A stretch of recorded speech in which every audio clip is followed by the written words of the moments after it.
If you're an email marketer, you're probably stressing about making sure your emails make it into the inbox. But here's the thing, email deliverability is more complex than it's ever been before. It means you have to keep track whether or not your messages are going into the spam folder. You have to make sure that your messages aren't getting blocked by company filters. It even matters whether or not your messages are going to the promotions tab in Gmail or not. Deliverability really goes beyond more than just that delivery metric in your email service provider, right? That just tells you whether the message made it to the server. What you're concerned with is whether or not your message had a chance of being seen in the first place. That's the first goal. Give your message a chance. And there's a lot of factors that go into it. I attended a webinar not too long ago with the Yahoo and Google product managers in email. And one of the things the Yahoo product manager said is they'll use every metric available to them to determine whether or not your message should make it into the inbox. Well, think of everything they have at their disposal. Sure, if a user says this message is spam, that's going to be a very easy flag for them to know that it's spam. Well, what about if someone deletes a message without reading it? What if they open a message and only stay within the message for 2 seconds? Those are also signs that they assuredly have access to that will influence whether or not messages get delivered to the place where users are likely to see them. So there's a lot involved, but I want to give you the 3 things that you absolutely have to get done in order to get your messages in the inbox. And there's a few frameworks to get this done. The first is the Sender Policy Framework, or SPF. SPF is like a guest list for your domain. To use SPF, you put a small record on your DNS that lists out the IP ranges that are allowed to send mail from your domain.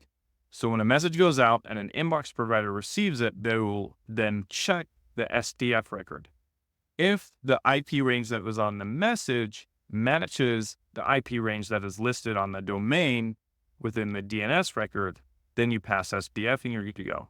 The next framework you'll use to authenticate your domain is called Domain Keys Identified Mail, or DKIM. DKIM is essentially adding a digital signature to your mail, just like you would in the physical world with your own signature on a letter. So how it works is you publish a public key on your DNS record. When an inbox provider gets a message, they will compare the private encrypted key in the message to the public record on the DNS. If the two match, you pass DKIM and you're good to go there.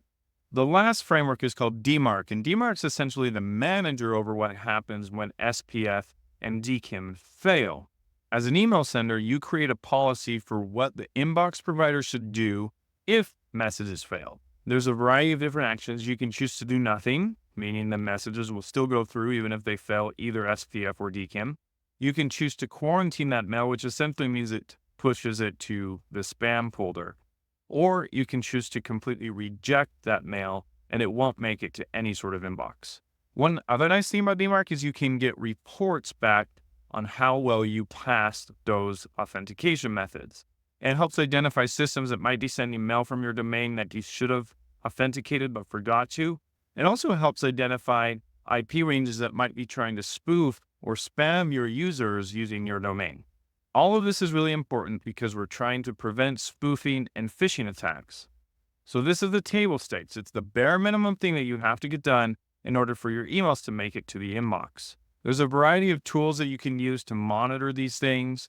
Google Postmaster Tools will tell you quite a bit. You can use the DMARC reports that come back into your inbox. But regardless, periodically check and make sure your systems are completely authenticated and that your mail is technically healthy. The next thing you have to do, item number 2, is you have to send email to a clean list. This hasn't always been the case, especially in the United States where the law literally says can spam. But new trends, like the requirements set by Google and Yahoo this year, are pushing senders to better behavior.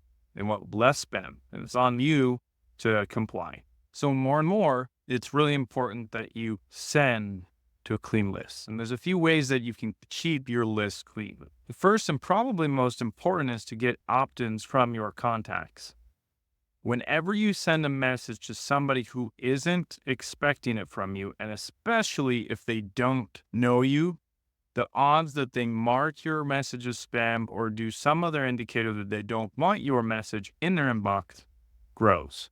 Contacts who have opted into your messages are looking for them. They're looking to open them. They're looking to read them. They're looking to engage. This is why a lot of email senders have gotten blacklisted. They go purchase lists from the likes of ZoomInfo or some other data provider. They send a broad message to the bulk of that list. It's not relevant. And when somebody sees that and they have a bad experience, they choose to block it. You need to work with other departments on your marketing team, like social, web, events, anything that gets people to opt into your content. They hand that off to you, and then you can do the magic in the programs for email to keep those customers engaged. And the second thing you need to do to keep a clean list is to practice good list hygiene.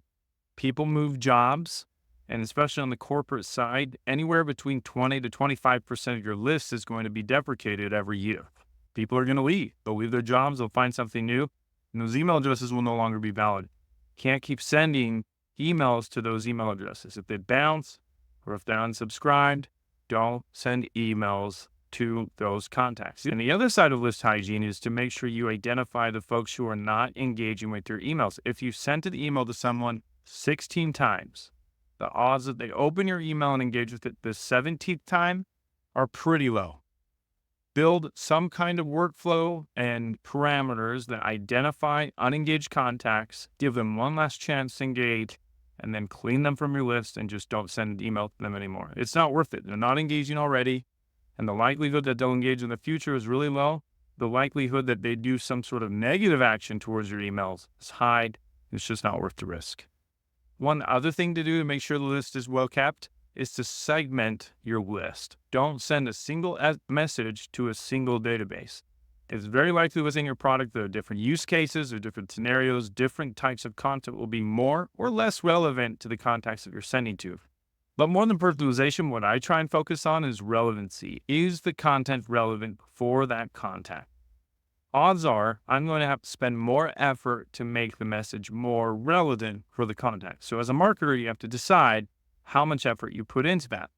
In the long term, though, strictly speaking, from an engagement standpoint, your numbers will improve the more relevant and targeted your messaging is for that person. It will apply to them and they'll feel more connected to you. And that brings me to the third and last really important thing you must do to get into the inbox. You have to create great content. Creating content that people want to consume is not a simple task, especially with so much noise and so much content being thrown at people every day. And the fact is, you're not going to hit a home run every time. When it comes to subject lines, write something compelling. Don't write clickbait. Long term, that'll hurt you. But write something compelling that draws readers in. Personalize your content. Make sure, again, that it's relevant for the people that you're sending it to. Iterate, and iterate on the creative that you're putting in your emails. This can include the placement of your CTA, what's viewed above the fold, how much content you put in the email. There's a lot that goes into it. You have to figure out how people read content online. How do they read your emails? What are the expectations when they come in? And do your best to meet that. That probably requires some testing. It requires some experimentation. So build some kind of process, a weekly process that allows you to iterate, change specific intentional things that will increase the odds that your contact find value out of your content and engage with your content. And we've come to the end of it. Authenticate your domains, keep a clean list, and create really good content. Do those three things, and you're pretty well sure to make it into the inbox. Good luck. If you have any specific questions about any of those three areas with your programs, make sure to reach out to me and I'll give you my feedback.